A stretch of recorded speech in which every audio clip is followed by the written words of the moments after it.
നിലവിൽ ISL നടത്തിപ്പിൻ്റെ കാര്യത്തിൽ AIFFന് പൂർണ്ണമായും ഒരു തീരുമാനമെടുക്കാൻ കഴിഞ്ഞിട്ടില്ല എന്നതാണ് സത്യം.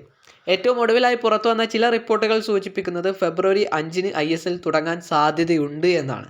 ISL അനിശ്ചിതത്വത്തിന് പുറമെ കേരള ബ്ലാസ്റ്റേഴ്സ് നേരിടുന്ന മറ്റൊരു വലിയ പ്രശ്നമാണ് കൊമേഴ്ഷ്യൽ പാർട്ട്നേഴ്സ് ഇല്ല എന്നുള്ളത്. നിലവിൽ കേരള ബ്ലാസ്റ്റേഴ്സിന് കൊമേഴ്ഷ്യൽ പാർട്ട്നേഴ്സ് ഇല്ലാത്തത് വലിയൊരു തിരിച്ചടി തന്നെയാണ് കേരള ബ്ലാസ്റ്റേഴ്സിന് നൽകിയിട്ടുള്ളത്. ഇതിനെല്ലാം പുറമെ കേരള ബ്ലാസ്റ്റേഴ്സ് ആരാധകർക്ക് നിരാശ നൽകുന്ന മറ്റൊരു വാർത്ത കൂടിയാണ് ഇപ്പോൾ ഏറ്റവും ഒടുവിലായി പുറത്തു വരുന്നത്. കേരള ബ്ലാസ്റ്റേഴ്സിൻ്റെ പോർച്ചുഗീസ് മുന്നേറ്റ നിര താരമായ തിയാഗോ ആൽവസ് കേരള ബ്ലാസ്റ്റേഴ്സ് വിട്ടു എന്ന് കേരള ബ്ലാസ്റ്റേഴ്സ് സോഷ്യൽ മീഡിയകളിലൂടെ തന്നെ ഒഫീഷ്യലായിട്ട് അറിയിച്ചിട്ടുണ്ട്.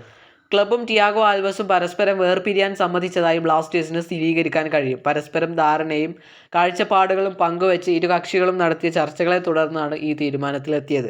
തിയാഗോയുടെ പ്രൊഫഷണലിസത്തിനും പ്രതിബദ്ധതയ്ക്കും ക്ലബ്ബ് നന്ദി പറയുന്നു. അദ്ദേഹത്തിൻ്റെ ഭാവി ശ്രമങ്ങളിൽ ഞങ്ങൾക്ക് ഏറ്റവും മികച്ചത് മാത്രമേ ആശംസിക്കാനാകൂ. ഇതായിരുന്നു കേരള ബ്ലാസ്റ്റേഴ്സ് സോഷ്യൽ മീഡിയകളിലൂടെ പങ്കുവച്ചത്.